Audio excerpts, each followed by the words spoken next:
Tonight at 7, a plane crash that killed millions that never happened? The truth behind the bizarre story and why it turns out it was all a hoax. Plus, hidden meanings behind the movie Mary Poppins. What we all thought was an innocent Disney classic has some dirty laundry that we are about to reveal. And finally tonight, a man who has made a career out of doing wrong is now doing right. Hey, that rhymes! Shut up, Andy. I'm Shades McGraw. And I'm Andy Selman, and you're watching the 7 o'clock news.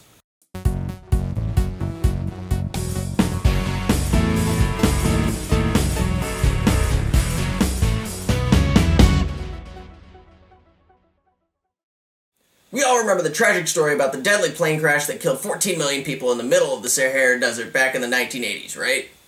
I don't remember it either. Well, it turns out today that it was all just a big hoax. Joplin St. James has the story. So yeah, man, like, a long time ago, there was, like, a plane crash that killed, like, a whole bunch of people, man. And, like, at the time, it was, like, the biggest bomber in recorded history ever, man. But then, like, recently they decided that, like, it didn't even happen, man. Like, the plane didn't even exist or something. So with that, I'm gonna hand it over to this guy. I am Scott Davis. And it's true! I am the guy responsible for the London plane crash! No way, man. I thought there wasn't a plane crash. It's a total bummer all over again, man. No, there was no plane crash. There was not a plane crash that killed 14 million people. Whew, what a relief, man. That's good to know. Yeah, there was never no plane crash. I had a paper late, and I had to make a story on why I couldn't make my English paper on time. So wait, what's the story now, man? You got me hooked. Don't leave me hanging, man. Come on, man. I'm trying to make everything right. Please listen to me. I'm sorry, man. I know this must be hard for you. I can't take it anymore. Well, there you have it, man. This guy is what, in the real world, we like to call a slacker, man. He was a slacker, he is a slacker, and he's gonna probably be a slacker, man. Because that's just what he does. His name is Slacker. Okay, no, actually his name is Scott, man, but, like, I didn't ask him, but his middle name is probably Slacker, but whatever. But, I mean, seriously, I mean, he's got Slacker written all over him, man. Like, he never finished his English paper.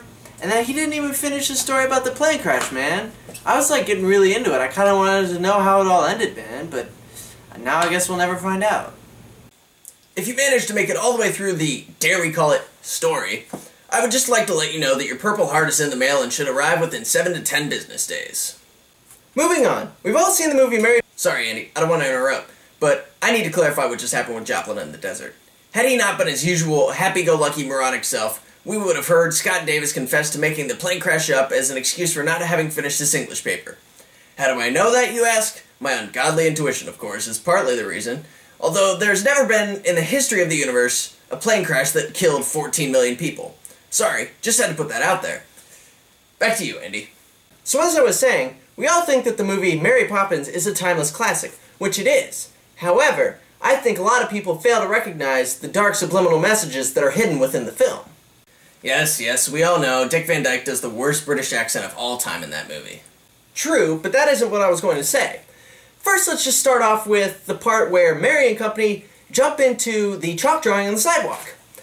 And in that part of the movie, then they start singing and dancing with animated characters, which is obviously a reference to the Beatles' classic Lucy in the Sky with Diamonds, which means that the spoonful of sugar that Mary gave the kids was actually LSD.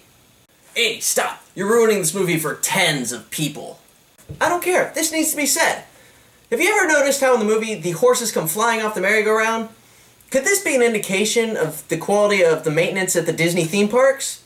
Just think, the next time you take your family to go ride the teacup rides at Disney World, one of those teacups could go flying off the ride and kill everyone in its brightly colored path.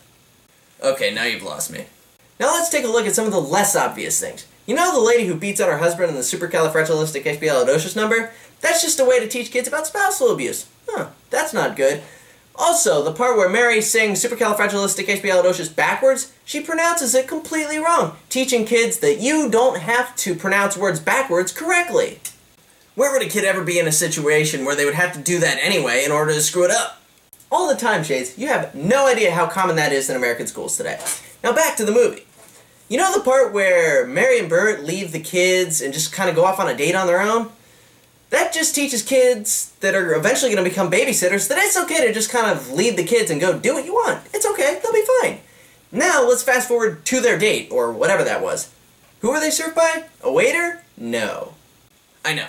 They're served by dancing penguins instead of waiters, and the penguins are a hidden reference to penguin suits, aka tuxedos, who wore a tuxedo, Vito Corleone and The Godfather, so obviously the penguins are meant to represent the mafia, right? No. I was gonna say that letting animals handle your food is extremely unsanitary, and you'll get very sick from that. The mafia? Really, Shades? What's wrong with you? Don't start with me, Salmon. Anyway, moving on. I'll just go ahead and skip to the introduction and send it to Jeff McClarkin, who has more. Jeff? He stole my car again! Who? Clive the car artist! He stole my car again! Jeff, I would ask how, but we're out of time. Tune in next time to find out exactly what happens with Jeff McClarkin. For the 7 o'clock news, I'm Shades McGraw.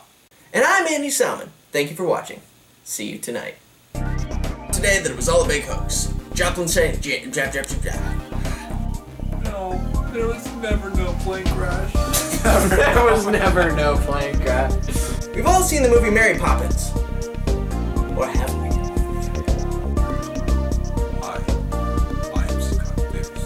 I am the guy responsible for the plane crash. The way you did it. I am Scott Davis. You never work for when you're done. How about Celine Dion. Celine Dion? Okay. Celine Dion. Celine Dion. Celine Dion. I can't take it anymore.